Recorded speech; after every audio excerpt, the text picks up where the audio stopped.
Hey man, it's Phil X, and you're watching Guitar Tales with Dave Cohen. And Guitar Tales, guitar tales. Like, what else do you need, right? Guitar. We're geeks, nerds, gear, inspirations, positive vibes. Look out.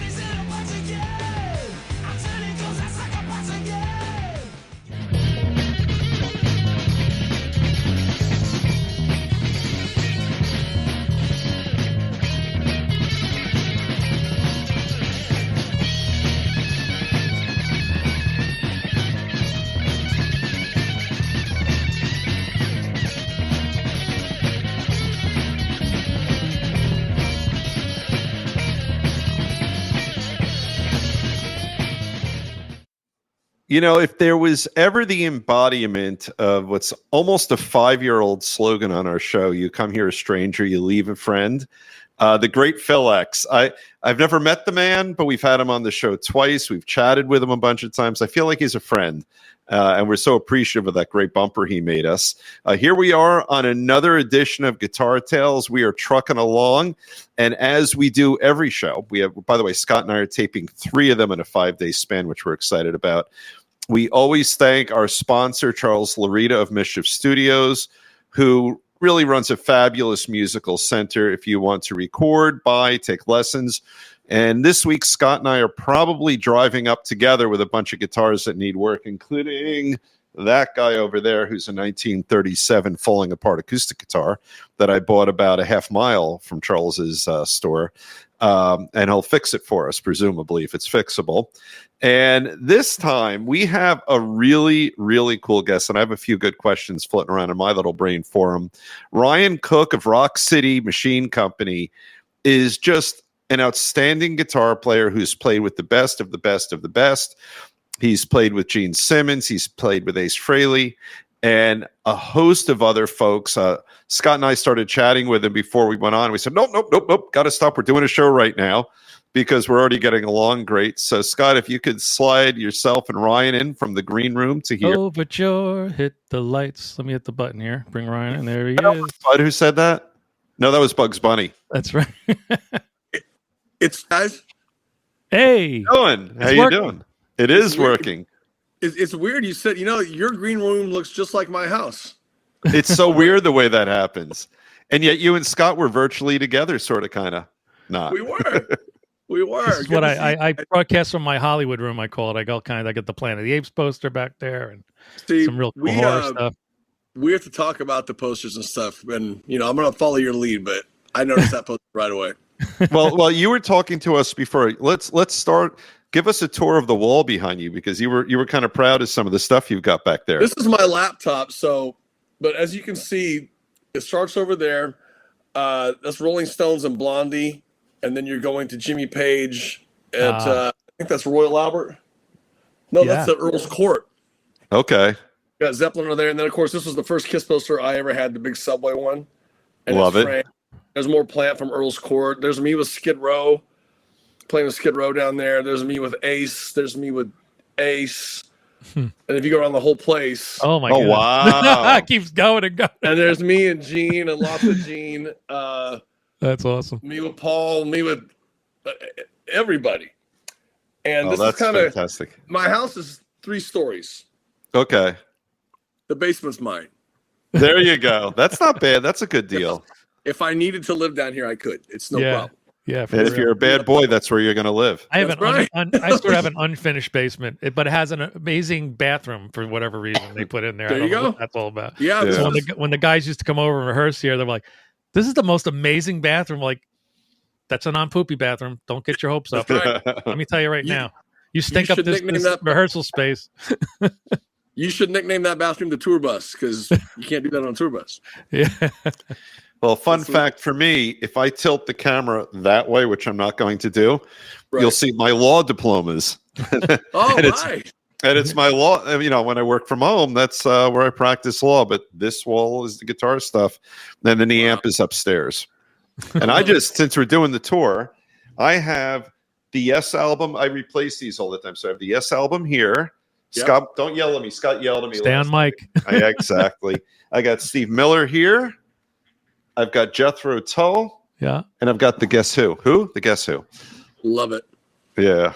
I always got that whole Guess Who thing confusing when I was a kid. Yeah. Well, Burton Cummings, as far as I'm concerned, is the only one who could really. I think he might have a better voice in his prime than Roger. I mean, his voice. Oh my God! All our heroes are getting older. It kind of sucks a little bit. But even in a lot of them are prime. still hanging in there. But Yeah, it's getting. I know I'm 60 and I play a gig. I'm like shot for the next day. I don't know how the hell you do it, Ryan, with touring and shit. I can't talk. I can't walk. I can't. Anything. It's so fun. Well, I'm happy to be here with you guys. This is great. Thank you for having me on the show. I saw the Phil X bumper, and I love that guy. He's never met him. I've never met him. I would like to meet him. I know he and I have a lot in common already because of the Van Halen thing. Right. Yeah. And he, but of course we've all heard him, and what a great gig he has. The Bon Jovi gig. I mean, what a good gig. Yeah. And Phil plays great. He sings great. He's got his band, The Drills, and I see him. He always looks like he's having a good time, and I appreciate that so much in somebody. Yeah. I hope I meet him someday.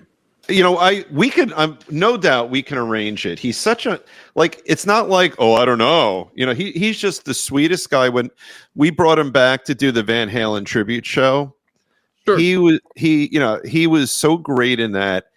And what Scott and I loved, we surprised everyone. We brought the great Henry Vaccaro on. We had him in our fake green room that surprisingly looked like his house for him. He's the guy. He owned Kramer Guitar for years, and he developed. When Eddie, started doing Kramer, he and Eddie worked hand in glove to put that out on the market. Right. To see Phil's face, because we had like 3 or 4 of us on the screen here, as I'm pointing to nothing, and. Yeah. Phil looked like a little kid seeing Santa Claus. I bet. He was so excited that we gave him the floor. We said, ask Henry anything you want. And he said something along the lines of, I just need to absorb this first. Because he was so excited to meet the great Henry Vaccaro, which was, it just speaks about Phil, Right. It does. And you know what? Totally I think it speaks for, like I said, I'm not pretending I know Phil at all. Okay. I just want to make that clear. So, but I've only seen what a lot of the rest of the world's seen. He's a great player, great all-around musician and stuff. But, him, the way that he looked at him would be like me or anyone else being surprised by you guys having Les Paul if he were still alive. Right.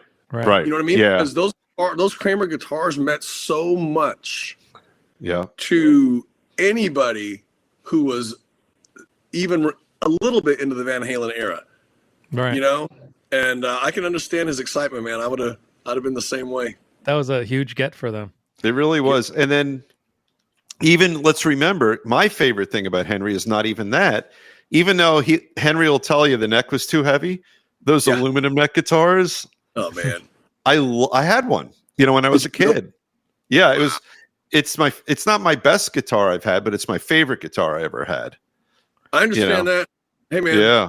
No, I still have the first guitar I ever got. Well, not the very first one. I mean, the first good guitar was a 78 Stratocaster. Really? I wish I did. But that being said, it would be only for sentimental reasons because the first guitar I had was so bad that it wouldn't be good for anything except for maybe making a table not wobble if you put it under there. Right. Yeah. Now, what do you remember about your first guitar? Do you remember the make and the model? Sure, I do. I don't remember the model. When I was a kid, really young, before I even was interested in taking guitar lessons, my mom decided she was going to. Okay. And my mom and dad worked full time, so there was an Epiphone acoustic in our closet, my mom and dad's closet, which my mom never touched because my mom was a banker, worked 40 hours a week. My dad is a bricklayer, worked 40 hours a week. Okay. And those lessons that she was going to take never happened. And then when I decided I want to, that was my first guitar. And you guys, the strings were so far off the neck. Wow. I used to say you could cut cheese. That's all. Totally I love that. But that was my very first acoustic guitar. And then, of course, my first electric guitar was, I think, like a Bentley. It was a black Ace Frehley Les Paul knockoff. Oh, wow. I'm so glad everybody's pronouncing Ace's name right. We pronounce Ace's name right on this show, kids. It's Frehley. It's not Freely. Yeah. It's Frehley. I know. I don't even know where that came from. I think Frehley just sounds more common, but yeah, it's Frehley. I have a quick question for you, Ryan. Yeah, of course. So I actually saw and got to meet Ace when he played the Palladium in 22. Were you with him on that? Was that? Yep. You're talking about the Palladium in New York City? Yeah. Yeah. Oh, yeah. It was right off Times Square, right? Yep. It was the new Palladium because they had moved from like whatever the little old venue was to like probably like a 4,000 seater maybe. Yeah. And here's the interesting thing about that one because, when I first heard Palladium going to New York, I thought of the first Palladium where Kiss played their first show with Eric Carr. Right. And okay. Wow. And I was geeked out about that, thinking we were going there. Yeah. But then as we were going into the city, I learned that it wasn't. But like you guys, whatever venues around you, like how like sheds and arenas change names over the years. Yep. So I think where the Palladium was, where you were and we were in 22. Before that, it was like Best Buy. Yeah, it had that kind. It was big and a lot of carpet and stuff. Yeah, yeah.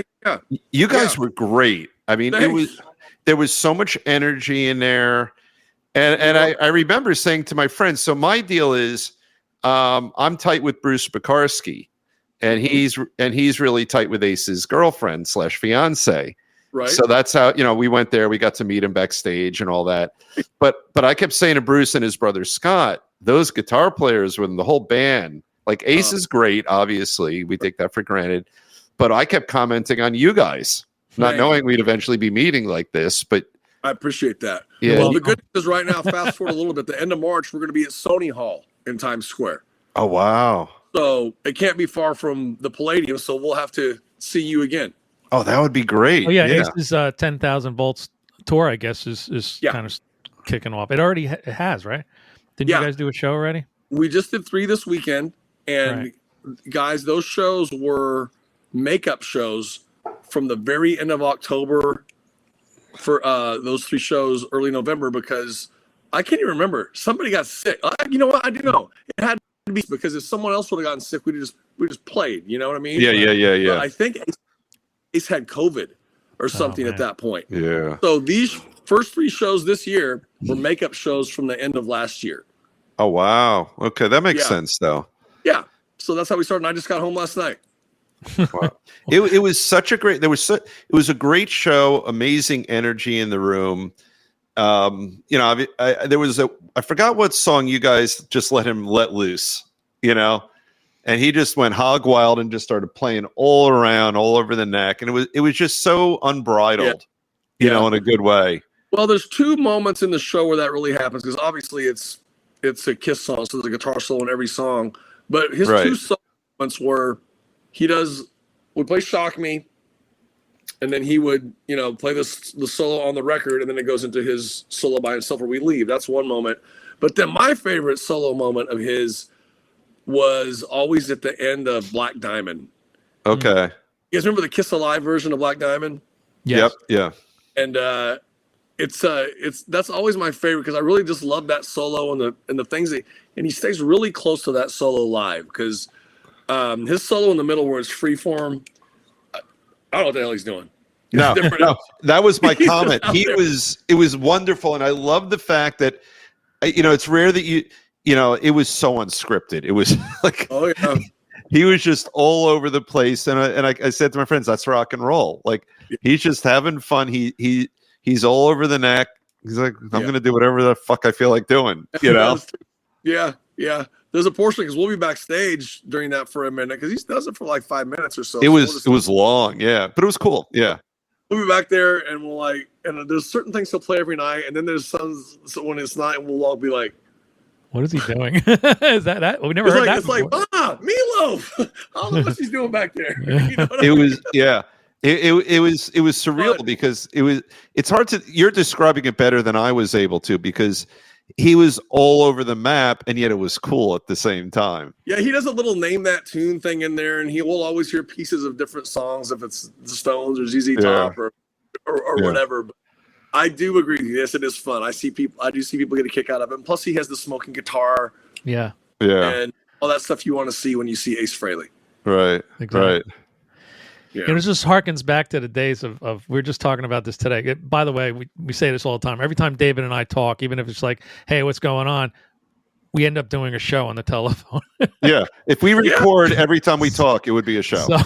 So today's show was we were talking Yeah, about looking at album covers and Oh yeah. albums that open up and there's pictures in there and liner notes and all that Isn't that stuff. the best? And I was just saying Yeah. to somebody, I can remember the crackling noise at the end of Stairway to Heaven on a record.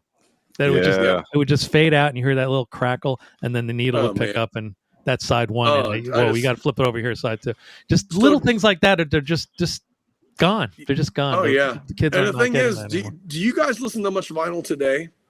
I don't honestly. I got mine set up, and it works. And to feel really old, I realized, oh my god, it's like a 50-year-old turntable. Get it? You know? But you know what, you guys, in the last, I don't know how. I mean, I never got rid of my vinyl. Right. Yeah, I have everything. But there was a ever bought. period. But there was a period where I didn't listen to it forever. There was a period for 25 years where I did not even have a turntable set up. Right. But then in the last 8 years or so, I've gotten back into it so much, and that's pretty much exclusively if I'm playing something, what I listen to at home. And I've even gone as far as going back and buying replacement copies of a lot of the albums I've had when growing up because I've worn them out so much. I love that. So let me give you sort of a guitar segue for that. Sure. So do you equate, or might you equate, vinyl versus, I guess, iTunes, right? You know, where you just put it through your phone, to solid state versus tube, or, you know, where do you stand in the world of amps? Are you more sort of understanding? Yeah. Let me tell you, okay, I'm always the first, and my guitar friends will tell you this, I'm always the first to admit that I'm not like an audiophile. Gotcha. Okay. I love a great warm tube amp, and they sound fantastic. And as you guys know, because you play guitar, is because you guys play, and anybody else would know, if we got 10 of the same Marshalls, right? Right. We each got a JCM 800 made in the same year, and we plugged in and played to all 10. They would, in fact, all 10 sound differently. Mm-hmm. Right. Okay. Right. So that being said, some you would like better than others. Well, when we started going out with Gene in 16, 17, we were doing what are referred to as fly dates. And when you do fly dates, the promoter gets a list of your gear. And if you know this, I apologize. I'm not trying to. I don't know. No, but you're talking to our entire audience, not just Yeah. Okay, the promoter in each city that you're playing gets a list of gear. Okay, and on that list is the gear that the band specifies that they need for every show. It's just like your riders, like the Brown M&Ms thing with Van Halen. Yeah. They have to be this, and to have that gear there when you get there. Going back real quick to the Marshall thing, even if they gave us the exact amp that we needed, they didn't always sound great. Right. And that wasn't that guy's fault. It was just like, God, I wish the one we had, in New York last night sounded better than the one we have tonight in Philadelphia. So that was the main reason right off the bat that Philip and Jeremy and I switched to Kempers, which people know is a profiling amp. Right. And there's a guy, especially named Michael Britt, who there are a lot of people that make, profiles for the Kemper, but Michael Britt, we love his 70s, late 60s into mid 70s Marshalls. And those were what we were using. And we would just take that with us to every city because it's the exact same amp every night, but you're taking something this big as opposed to lugging a big pedal plane, which you can't do. So I'm for that stuff, if you want to call it solid state or whatever, but right, as opposed to depending on what situation you're in. Now, when we tour and we have a bus and we go out and everything, and you can take your favorite Marshall head with you and everything, or whatever, we opt to do that.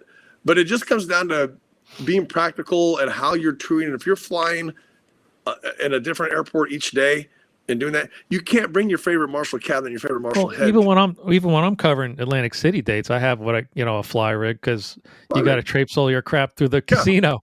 So, I'm not going to bring a half stack through the casino on a gurney. So that's my long answer to. I'm not going to talk poorly about one thing versus the other because they both work really well for me. It just depends on the situation you're in, And I know some guys that are totally against the Kemper and totally against a Fractal and totally, saying, no, it doesn't sound anything like the real, Mick Mars will fight you about it.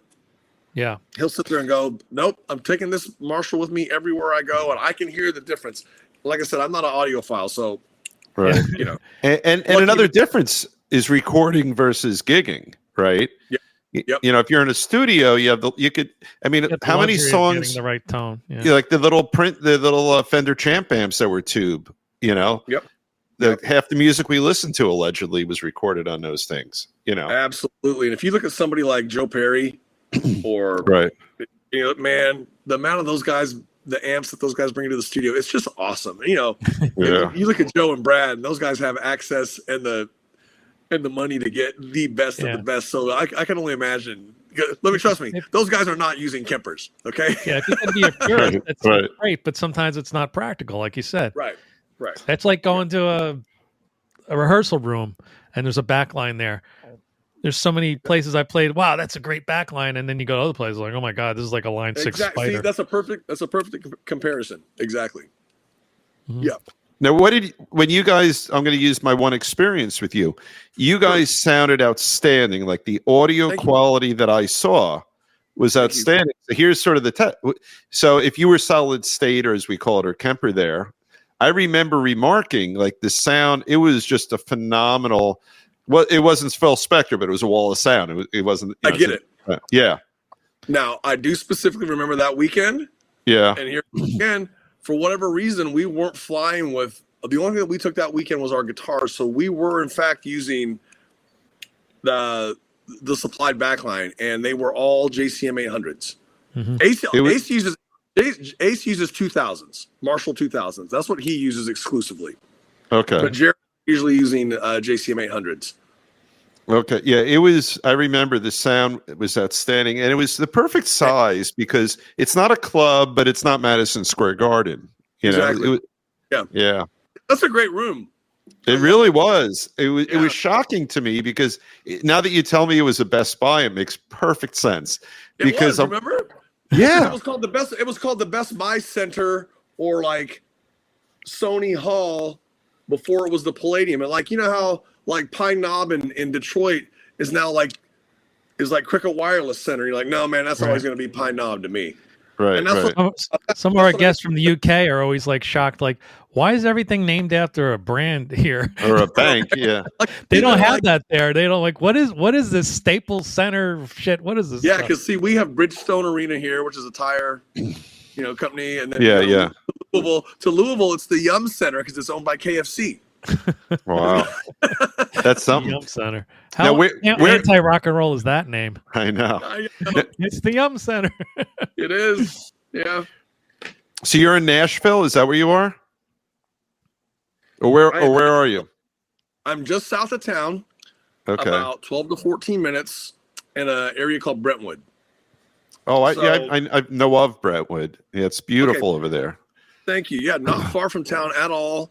But honestly, the only time I go downtown to Lower Broadway, Broadway goes downtown right by the arena towards the football stadium. Right. And it's the downtown. It's known as Lower Broad. Okay. There, from 10 a.m. to 3 a.m., 7 days a week, are the honky tonks. Wow. Hundreds and hundreds of bars and restaurants and bands playing all at the same time. There's music from 10 to 3. And honestly, the only time I go down there is if someone from out of town comes in and wants to go down and see it. But I kind of stay out the area most of the time. It feels kind of like Vegas meets New Orleans down there. That's what I've heard. Yeah. Probably per capita more drunk people than you've ever seen in your life. That's something. I'm a big Memphis fan, but I've heard wonderful. I've been through Nashville, never actually hung out there. Well, if you guys come here, you'll be my excuse to go down there and hang out again. Oh, yeah. Maybe we do that before NAMM, Scott. Yeah. There you go. We're looking at NAMM footage and we're like, oh, we know that guy. We know that guy. We know that guy. We'll practically be celebrities if we go to NAMM. Oh, yeah. If you summer NAMM is in Nashville. The convention center where they hold it is literally one street over from Lower Broad that I was just telling you about. Oh, wow. Walking distance. Yeah, it's like a block. Now, we have one of our guests from our COVID era shows, which were horrible Zoom quality, but we think pretty good content. Noah Pelty is actually making a name for himself there now. He's got some good songwriting credits, and I think he's got a record deal. Yeah. There's so many that's artists awesome. though flowing Yeah. through that town, boy. Phew. Brian Mackey, season 1 guest. He spent some time there, but I think he's back up north again. Okay. But Everybody seems to be spent. If they're not living here, they seem to come to try to spend a little time here anyway, because it's just so busy here now. It's crazy. Wow.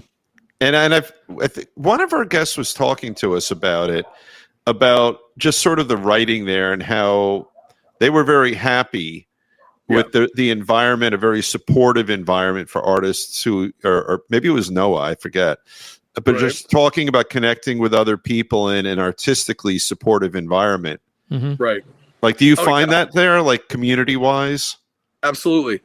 You know, no matter what anybody says, I know it's changed a lot, especially in the last 10 to 12 years. Country music is always going to be the heartbeat of this town. Right. And that's just to give it. I mean, and it should be. That's what everything was built on here. That is the music industry, at least in Nashville. It's like Chicago is to blues. You know, it's never going to be It's never going to completely disappear. It always has a foothold in the history of the town and the music. Yeah, and you know, for so many decades now, there are so many major publishing companies here, and publishing companies are the ones that actually put songwriters under contract. A lot of those songwriters aren't necessarily artists. They literally just go in like an 8 to 5 gig, and they write songs all day, every day. And then those songs are then taken by their publisher who signed them, and they're pitched to the different artists, A&R people, and management, and that kind of thing to get, like, for example, Joe Blow comes in and writes what's a great new country song, and he writes for, you know, Sony Music Publishing, and Sony goes and pitches it to Blake Shelton and his label, and then Blake Shelton cuts it. You know what I mean? Right. So it's always really songwriter-oriented town. And then all the pop writers started coming here as well. And it became not just a country music songwriting place. It became like a songwriter's hub. That makes sense. World coming here because, you know, this goes back to people like Christofferson. Right. Yeah. And he was a perfect example of getting songs cut before he actually became an artist. Like, he was literally mopping floors at a studio when me and Bobby McGee was cut. Wow. And now, you know, everybody comes here to meet up with other songwriters and just try to get something good out of it, or just kind of learn their craft a little better. It's really serious. I guess it's such serious stuff too, right? Oh, this is a career, and I would imagine the level of sophistication of understanding whatever your genre is, right, in creating something that, number one, is sellable to an artist, and number two is something that from that artist would be sellable to us. You know, yeah. And you know what? It's so it's like, it's not accidental that certain artists, because like the main thing about country, since that's the main thing here, because most of the country artists are here. When those writers I was telling you about sit down and write a song, they look at what is called a pitch sheet. Okay. A new pitch sheet is generated usually like every month, and the publishers go and they scour all the labels and management companies and producers and stuff, and they find out there's a schedule of who's cutting songs that year or that month, and what type of songs are they looking for. This guy's looking for a drinking song. This guy's looking for a new big ballad. This girl's looking for a love song. And then so guys will sit and go, man, this is a cool idea. Let's try to write something to get Miranda Lambert's attention. Mm-hmm. And that's literally how it's done, man. It's not just like a superstore for songwriters. Yeah. Or people are looking for a songwriter. Absolutely. And it's so weird too, because the way the music I grew up in and everything, you know, reading Deep Purple records and Kiss records and Van Halen records and all that, there weren't very many other names besides the band members in those bands. Yeah. You know, until Kiss Paul wrote with Desmond Child. There weren't really, I mean, you know, King of the Nighttime World was written by Kim Fowley originally. He's on there, and then Paul and Bob did their thing to it as well. But Kiss was not a band that did outside songs, you know. Aerosmith was not a band that did outside songs. You know, and exceptions don't make the rule. But then you look later on, Kiss started writing with a lot of outside people. Aerosmith with a lot of outside people. Absolutely. That Pump record's loaded with guys that didn't write a whole lot of those songs. Yeah. And, you know, Permanent Vacation. You know, Yeah, Desmond's all and look where the big hits came from. Yeah. So And- the later on big hits. I mean, yeah, Right. yeah. radio play. And the funny thing is, like being an old timer that I am, Mhm. I have a bias against folks Mhm. who don't write their own songs. It's not fair. I get it. Oh, But listen, I do. Yeah, I can understand that.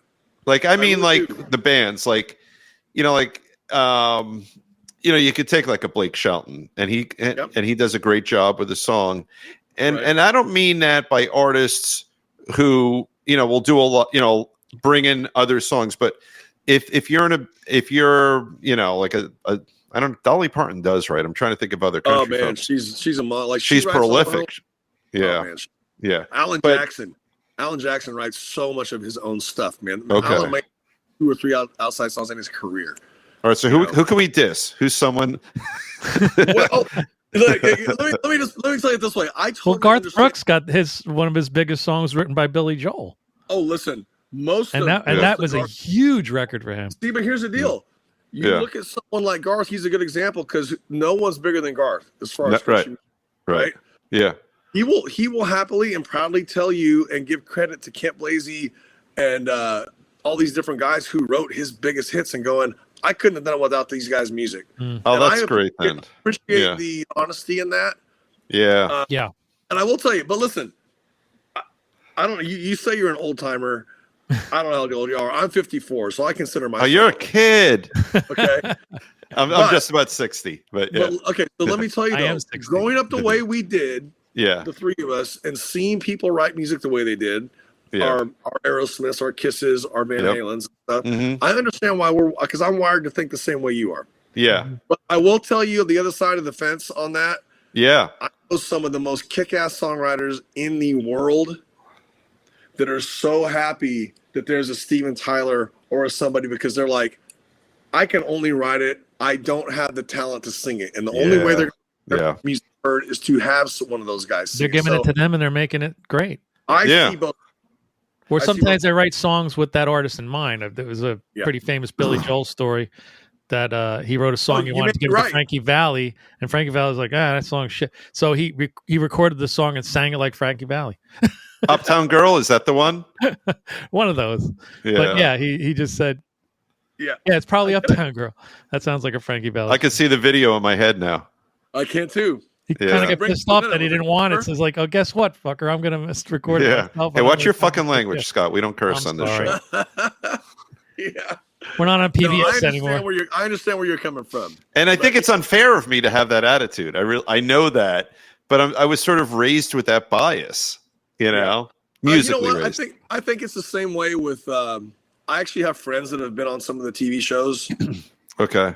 You know, I have a personal thing where I'm not a fan of that kind of thing. It doesn't mean I'm right, Right. but the way I grew up and people got signed and made it happen was a lot different than, the way that it's done now. Winning the lottery with one song on television. Yeah.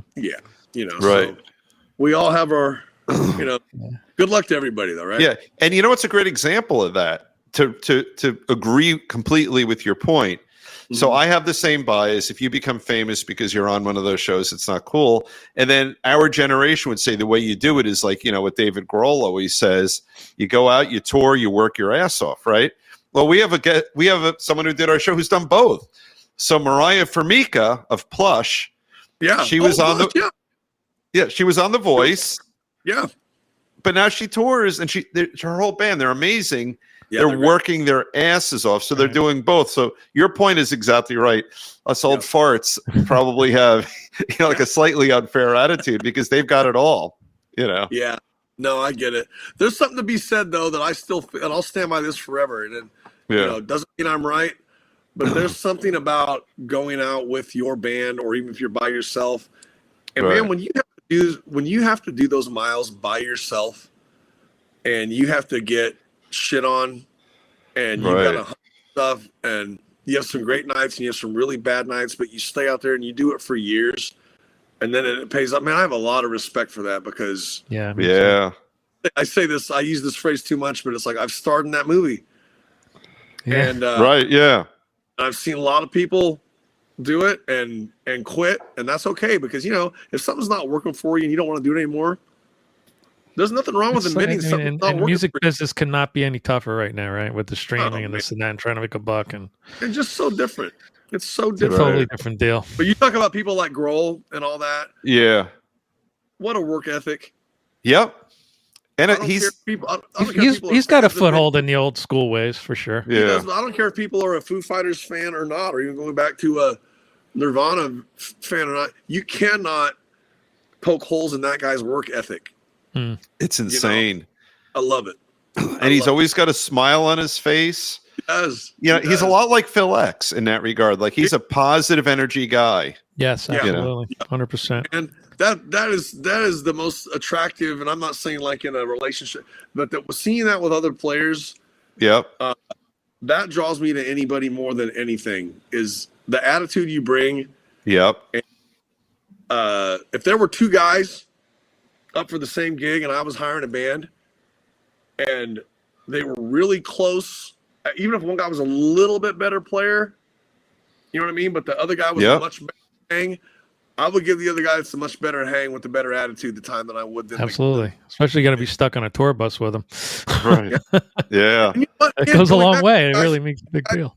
Tour buses are great. How about being stuck in a van Yeah. with somebody? Yeah. Yeah. You got Yeah, we're getting ahead of ourselves. Yeah. Yeah, You might have there's- actually accidentally quoted one of our season 1 guests who said exactly, I think it was Kenny Dubman, but it could have Okay. been someone else. Literally said what you said. If you have a couple of guys or women applying for guitar, bass, whatever, and one's a little better, but the one who's not as good is someone you could see yourself getting along with 10 times out of 10, you're Yeah. going to pick the person you can get Yeah. along with. And And granted, Yeah. that's very true. And granted, though, I'm not saying. I mean, the other person that we're going to get along with, they have to be good. right. But Yeah. it's if there's that one thing, there's that deciding factor. And one guy, if I get a little bit of a glimpse of a shithead somewhere, Yeah. I'm gone. Yeah. It's, I mean, look what happened to the Wonders. They broke up over that. They had that obnoxious You know my guitar favorite line player. in the movie is Mr. White. I quit. That's right. I quit. You remember? I quit. the I Quit song was like the best song in the whole album. Oh my god, that's so great. That's such a great moment. I dude. watch every time that comes on. I watch that movie. When I was in Hair of the Dog, that was one of the movies on our bus that was in heavy rotation, man. Yeah. Yeah, I Always quit. on that. And I think Austin Powers had just come out. yeah. We had a bootleg copy of that. So we had that on the bus too. So just that's all we watched for 6 months. But the Wonders. Yeah. What a good- What's going on with RCMC? You Man. guys touring again, or are you putting out a record? We're going to. It's one of those things where we're in the fortunate position of being in a band with Ace, Right. Right. working a lot. That's where I'm going with this. I know you're busy with Ace, but sometimes another project's got to take a back seat or whatever. Yeah, well, thanks for even bringing up that we did it. We did the record. It came out July last year, produced by Marty Fredrickson, who we talked about earlier as far Right. as the Aerosmith stuff and everything goes. He wrote and produced a lot of stuff with Aerosmith and still works with Steven a lot. Did that record with him. It came out here in July. It came out in Europe in December. And I like to feel, having been in this a long time, I kind of feel like I've gotten pretty good at managing my expectations Right. Right. of what to expect and what not to expect and that kind of stuff. Mm-hmm. I am sitting here in front of you happy to tell you that this record's the buzz on this record and the sales on this record have exceeded my expectations. It's way good. I was Thank listening you. to it. I'm on staycation this week, so I'm just playing it cool. up. So there's a little QR Oh, code great. if you want to scan It that is. with your phone. That'll take you right to iTunes. Awesome. Thank you. Yeah. And if you guys ever want to dust off your record players, I'll be happy to send you guys the vinyl so you can listen to the vinyl too. Nice. Oh, I'll take a vinyl from you. That would be great. Absolutely. We've got red vinyl and blue vinyl. It's 180 grams. Yes, I saw that. That's awesome. Sounds I love that great. you're embracing that because it really, Yeah. we were looking at some of your bio notes, and it just brings me back to looking at, like we said, talking about looking at records and stuff. Circus Magazine, right? Oh, God. Bible. Around in town here, we had the Aquarian, which was a bunch of local bands. I forgot about that. Yeah. Yeah. and on TV, you had Don Kirshner's rock concert, Midnight Special. SNL. Now it depends who's on SNL that week, but that was a big thing. You didn't have YouTube where you could see a live performance. You had to wait, and tune in exactly at the right time. So let me ask you guys this, since I know you're supposed to be asking me stuff, but okay. So having Circus Magazine, Hit Parader Magazine, Hit Parader, yes, Cream, okay. Yeah. Those were my 3 favorites, and then I had Don Kirshner's rock concert and Midnight Special. Right. So, do you remember? And this is what I used to do: is run to the newsstand, and you know, it only happened once a month because you had to wait. Mm-hmm. That was for the 3 of us. That was our window. Yes. Into the music world, and you didn't know anything until the next issue came out. Like I didn't even when I was a kid, I didn't realize that records were released on a certain day each week. Like that was released. So all I would do when I was little was run into a record store and just fucking pray that there would be a new Kiss or Van Halen record. That's and then when you would see it, it would just be this huge surprise. But my question to you is, do you think that having too much access to all the artists now, and it's been this way for 30 years now, having too much access has taken away the mystique of the fan-to-band relationship? Yeah, you want to go first, Scott? Yeah. Well, I can remember specific artists. There was such a they had such a persona that you didn't really know what they were like as a real person. Exactly. Like, did Jimmy Page really live in a castle and practice cult?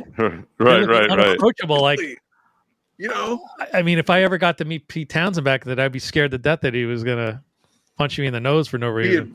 Yeah, he just looks like an angry badass, you know. But you know, and I think that it's so true. Now, the only thing, and I agree with you, so I'm just putting out there a counterpoint, is that now it's a little more egalitarian. So we had, you know, like we all grew up around the same time. We had the royalty, like we had, you know, the British invasion for our age was not, you know, the Beatles were kind of done.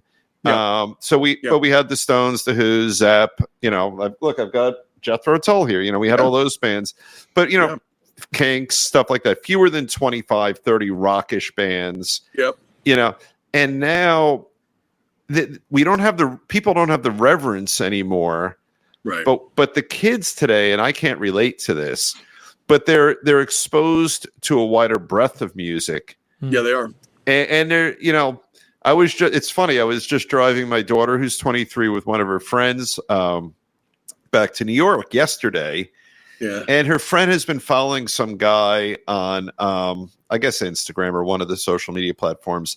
And he does not really EDM, but he does something. I don't know what the hell it is because I'm too old. but he does. But she's been a fan of his. I'm proud of you that you knew what EDM was. Yeah, that sounds like a candy. It's for erectile dysfunction. No. That's the joke. Yeah. Bravo, Dave. We have our clip for next week. There we go. The last clip was when I talked away from the mic like that. Great. But so what I loved is that we're driving back, and you know, she follows him on Instagram.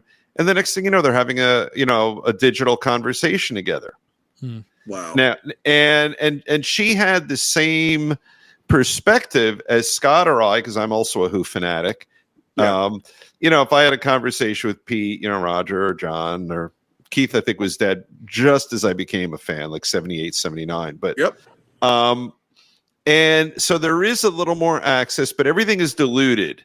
You know, I don't think we're going to get gods like that. I mean, we have Taylor, which is a whole conversation. Yeah. But that's, well, I don't know where we put it. I think it's more rooted in her creating such a live persona. Oh, man. But yeah, you're in Nashville, so you can, she was once a country star. I mean, the king of personas, Kiss. All the guys in Kiss. Yeah, you're right. Like, we were like, I wonder what they look like without makeup. I wonder what they're like in real life. I wonder. They didn't even seem like humans. They seem like they're from outer space, especially Ace, right? Yeah. No, everything you just said and more. It's like, God, and being so young and impressionable, right? And seeing for the first time. I mean, talk about listening with your eyes. Like you were talking about earlier, bigger than life, just bigger. I don't know if we were recording that, but earlier you were talking about an album and opening it up, that a gatefold Kissed cover. Alive. Yeah. Yeah. Nobody at that time outdid the gatefold gatefold album of Kiss Alive 2. Yeah. I mean, you guys, do you remember opening that? Because first of all, the cover of their four faces of Gene, and then when you open it, oh Jesus! And then the tattoos fell out. Remember? Right. I don't remember that part, but I There was a remember the tattoo album. sheet, and You get all kinds of put that goodies, on. posters, all kinds of crap in those Oh, a fold book? out records. And then, of course, don't forget Yeah. the order form to buy more Kiss stuff. Right. Well, Gene's a genius with that stuff. He is. But here, let's talk about you in relation to that experience. So you're doing that as a kid, and now it's allegedly 2024, and we're talking to you. You're on tour with Ace. Yep. You've jammed with Gene. What kind of fantasy realization is that for you? I didn't realize it. First of all, it's not lost on me. I am I'm not the only person, but I am on a short list of people because Kiss was, man, you know how there are certain bands that we would see on TV or go see a concert and they would get up and jam each other. Kiss was never a jam band. Right. Right? One of the few times that someone came on stage with them was when Joe Perry got on stage with them when Kiss and Aerosmith toured together 15 years ago or something, right? Yeah. But Kiss is not just jam, or like you don't see someone from Kiss get up with someone or vice versa. Right. That being said, there aren't very many people that have raise their hand and say that they've now played with all four original members of Kiss. Wow. Yeah. Say that. So that's pretty cool to me. So that's not lost on me. Very cool. All I can feel is like maybe, people always say that you totally can manifest stuff. Listen, I was a Kiss freak fanatic as a child. I mean, into my adulthood still. Yeah. And I just can't tell you. Like playing with, Paul was a one-time fluke thing. Okay. Peter was a one-time thing, but I did I was on stage performing like we did. I Stole Your Love with Paul. Listen, it counts. You got it. It does count. But being hired by two of the founding members, Gene and Ace, to do this was That's unbelievable. Pretty heavy. It's kind of, you know what? Honestly, someone could kind of make a pretty cool, at least short film about it. I bet. It really is. I definitely know that there are a lot of people that would love to trade places with me, and I am honored by that and humbled by that, and I realize how fortunate I am, but I work my ass off too. Right. Well, that's the thing. They are so good. They're not letting you on because you're a fan. They're letting you on because you're fucking good. Thank you. And you work hard at it. Like, yeah, I mean, I think Scott and I decided at the end of the show we'll play a piece of that video you guys did. Okay. Oh right? Yeah, Rock City Machine. Yeah. Rambling Gambling. The vocals are great, and I just so good. And you're having fun. When you made the transition to playing, you're primarily a guitar player, but I play bass too, so I kind of get it. So I start off playing bass, then I switched over to guitar, and now guitar is my main instrument. And you played drums when we were together. No, before we were together. Yeah, you're multi-instrument guys. You're a multi, yeah. But when you made that transition to play bass? Did you have trouble with that, or did you not want to do it? Or no? Here's what happened though. We had a couple personnel changes because I don't know if anybody remembers this. When we were with Gene, it was 3 guitars. I don't remember that. Yeah, me, Phil, and Jeremy were on guitar. Gene was on bass and had a drummer. Right? Ace called Gene before we went to Australia, and he said, "Gene, listen, do you think, because Ace was going to open for us, would you be opposed to me using your band so that I can just go over and I don't have to bring my band and blah, blah, blah?" And Gene said, "Ask Ryan." Right? This was in an email thread. Right. And I reached back out to Gene privately away from the group thing. And I said, "Are you really okay with this?" Because, you don't know. And I wasn't going to say yes or no to anything until I talked to him. Because what if he would have just been being nice? "Oh, sure, you can ask Ryan, but he wouldn't want me to do it." I did. I asked him. He had no problem. He's like, "Absolutely, go do it as long as we're still good." So we were playing with Gene and Ace. At the end of that tour was when we knew it was ending. Gene was going back to Kiss to begin the farewell. And he told Ace, he's like, you should use this band from this point forward. So that's how Ace ended up with, me and Jeremy on guitar, Phil on bass, and Matt on drums at the time. Well, we had some personnel changes where the bass player, first Phil, then Zach, had to go do some other gigs, and Ace finally was just like, look, will you just play bass talking to me? Right. And it came through a text message, I think, or I think maybe he asked Jeremy to ask me. Is might have what happened. And my first reaction was no. Yeah. But before I did it, I ran downstairs here because where I sit and practice and recording things over there. And I picked up my bass and I played through the set real quick, and I was like, and you had fun with it, didn't you? I'm so doing this. Yeah. Because you know what? Truth be told, and I've even said this to Ace, for me personally, it's more fun to play bass in his band than it is to play rhythm guitar. I could totally. Oh, that makes sense, right? How many times I just go downstairs and just put on my bass and just play to whatever comes to mind to see if I could just pull it off by ear. So number one, I appreciate him trusting me to do it. And number two, though, man, did Gene have some killer bass lines in those kits? Yeah. Man. Oh, that makes sense. Yeah. You really absolutely hear the genius of it, and like, boy, that's an interesting choice that he did it that way. Yeah. Kind of like when you play Paul McCartney stuff. It's very melodic, and like this is not the way a normal bass player plays. And that's Gene's idol, right? Is McCartney. Like there is a common thread there. So you listen to all the stuff that Gene did. It's not just your knucklehead doot. You know what I mean? It's moving, it's walking, it's melodic. It's almost like lead bass. Well, that's very cool.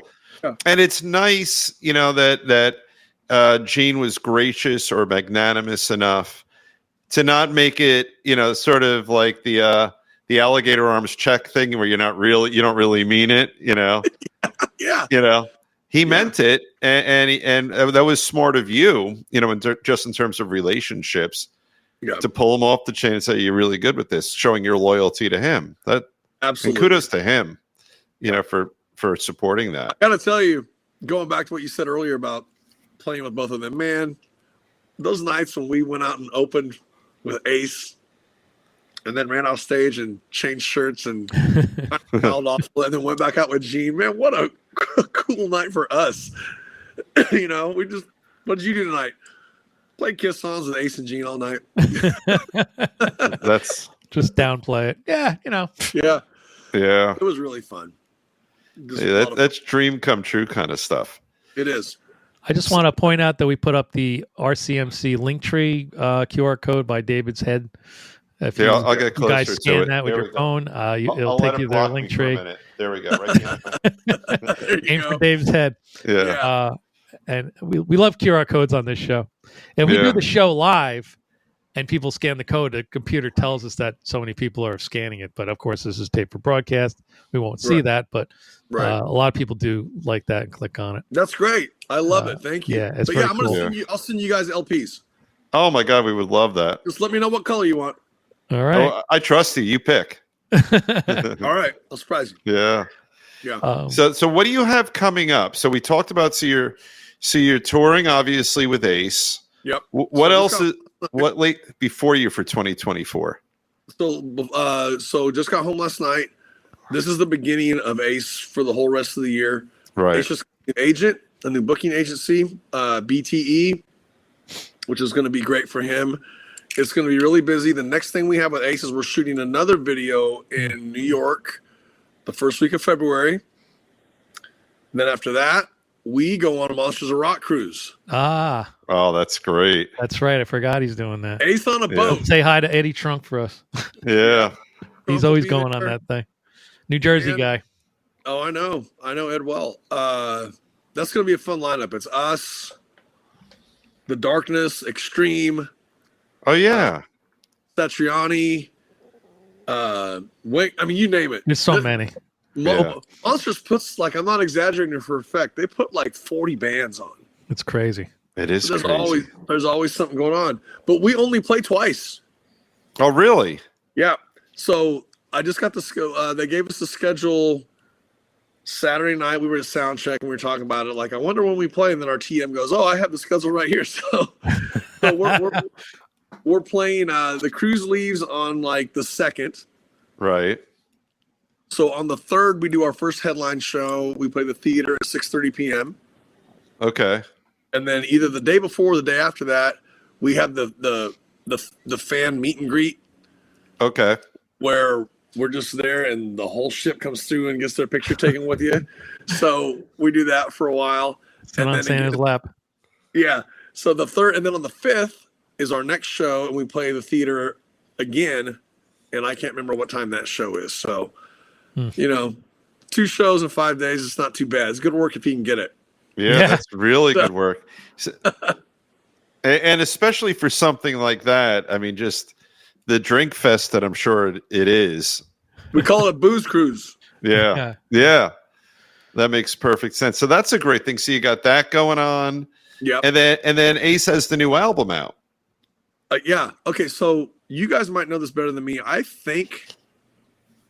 quite positive the record comes out in February, but I don't know the date. I think it's February. Okay. So the week after that is when we shoot our next video. Okay. We shot the video for 10,000 Volts last year, the end of the year. Really great song, by the way. Thanks. Yeah, thanks. And then the last weekend before the one we were just doing, Ace shot another video without the band. With the spaceman suit. I saw that with the green screen. That's what I heard. I don't know what That's what I heard. Yeah. Looks cool. And then if the record comes out on the 2nd or 3rd, then I think we shoot our next video on the 9th. And it's somewhere in New York. I don't know anything yet. This is good stuff. So I got to say, this, there are those shows that stand out. This is absolutely one of them. Oh, good. I'm glad to hear that. And just like that, we did an hour. Yeah. Is it an hour? Yeah. The story we always like to tell, a personal friend and a friend of the show, Todd Yasui, he's a producer in LA, but he's met a zillion rock stars. We put him on the show when we were back in the studio, and we ended up doing maybe 65, 70 minutes, and it felt to him like it was 5 or 10. Crazy yeah. fast. See, that's good conversation though, man. Mm-hmm. That's the way we like it. Yeah. We don't want any of those cricket moments. No. And if we get any of those, we just cut them out and post. Perfect. Yeah, that's right. Yeah. I'll be putting up a lot of pictures and tour dates and stuff. Well, you know what? One thing that's my fault is because of my ADD, and I'm like squirrel. But I'm right there with you. Yeah, so we're getting offers. RCMC did a licensing distribution deal in Europe because I told you the record came out December 1st. Right. They are really trying to get us on tour over there this year. That'd be awesome. That could be fun. And man, as much as I told you about managing expectations, I can't believe how well the record is doing over there. We are going to close out the show a Ramblin' Gamblin' Man. Okay, cool. We won't play the whole thing because if you go to YouTube and click that QR code, kiddies, you can watch see it in all its glory and some other songs too. Yeah, we also have a video for RCMC. the last time, and so we will be out there. I can't give you dates right now. I'm not trying to be vague or secretive. I just don't have them, and I have the fortunate of having 2 things to work with, and so I'm going to be able to do both of them. But you know me, it's like I will make it work. You will make it work. And so the last question we always ask: how do people find you? Okay, so Instagram, I am Ryan Cook 1969. Perfect. Facebook, look at that. Scott is so good. Damn. Scott is so good. All over it. I love this. Facebook, I'm Ryan Spencer Cook. Okay. And then on Facebook, there's also a Rock City Machine Group fan page. Actually, Perfect. Rock City Machine Co. And then also on Instagram, Rock City Machine Co. ROCKCITYMACHI. Oh, Scott's a monster. Faster than I can spell. I love it. Or you just go to the Linktree QR code in the. And we have a bunch of stuff in Linktree too, like all the articles and stuff, reviews. Yeah, there's tons of stuff there. That just takes you all over. I am the worst social media guy in the world. Like, remember when we were kids, or anybody was a kid, you see the 2 paper cups and a string. Yeah. Yep. That's how I still feel. to me navigating social media. That's great. Hey, we found you, and you found us, so you did all right. Yeah, special thanks to Rick Taylor over there at Vintage. Rick, that's right. I think he's the one that sort of introduced us. Yep. Sure did. And We love Phil him. Chow And Kevin Easton as well.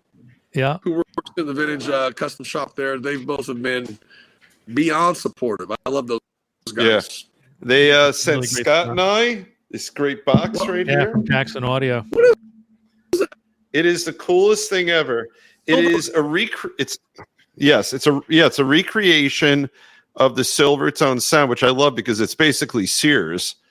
And it's if you were here and you held it, it's heavy. I mean, this thing is built beautifully.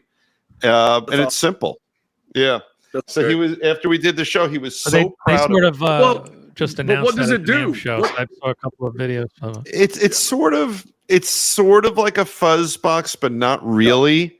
Okay. It you know what it is? Sky, you tell me if I'm wrong. It's almost like an old school modeling, but not but there's no computer in it. You know, but it's kind of modeling the old Silvertone, but it's doing it in an old school way. I get They're it. using FET in there instead of tubes. Yeah. To get And, that. and it's giving you just sort of some gentle overdrive, I Right. think I'd call it. And it's gentle. You're not going to get a really screaming Boost. sound. Yeah. kinda. Yeah. My friend that plays exclusive 70s slide guitar, he loves that thing. He's been messing with it for the last Perfect. 2 months. I don't know if Yeah. I'll ever get it back. I have to call Rick. It's right up his alley. Yeah. He loves it. So go buy your own. Listen, it's the end of March. It's probably a weekend. So I got a 50-50 chance. I'm inviting you right now. Well, thank you. I'm in if I could do it. I would love to do it. If I don't have a gig and I'm off, I'm there. It's happening. It's Thank you. funny because New York and Jersey are just a gate because Ace tells us he's just inviting this family, but he invites 80. We don't get any guests, but it's his band. So he can do that. Yeah. But Yeah. it's Definitely funny. the New York groove. Yeah. That's So right. I know. let's end the show, David. Here, let's see if this works. I know it'll work. I hope so. I trust you, Scott. There it is. Yeah. I know those guys. There you go. It's awesome. It did work.